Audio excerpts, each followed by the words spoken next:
আসসালামু আলাইকুম। আশা করি সবাই ভালো আছেন। আমরা যেই সময়টা শৈশবে ফেলে আসছি ওইটা এখন আসলেই মিস করি এবং এটা পাই না এখন। আমরা যখন ছোট ছিলাম তখন আমাদের সময়ে আপনার রমজান মাসে আমরা অনেক ধরনের প্ল্যানিং করতাম।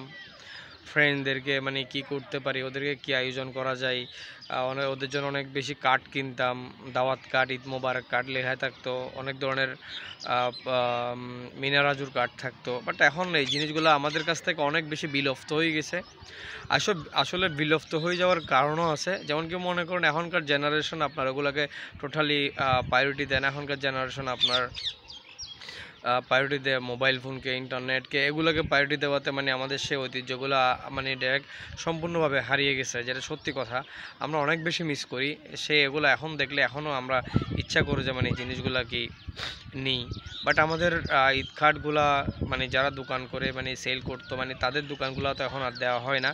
মানে শৈশবের সব কিছুই চেঞ্জ হয়ে গেছে বর্তমান সময়ে। মানে আমরা অনেক বেশি ডেভেলপ হয়ে গেছি যে মানে আমরা ওই জিনিসগুলোকে মানে মূল্যায়নও করি না। আসলে সত্যি কথা বলতে আমাদের শৈশবে অনেক বেশি বেটার ছিল বা অনেক বেশি সুন্দর ছিল। এখনকার ইয়াং জেনারেশন আসলে আমাদের শৈশবটা পায় নাই বলে তারা হয়তো অনেক কিছু মিস করতেছে। তারাও চাইলে মানে কার্ডের সেই আগের দিনগুলোকে ফিরে আনতে পারে, তবে তারা ওখানে যাইতে চায় না। বাট তারা সবসময় মানে ওপরের দিকেই যাইতে চায়।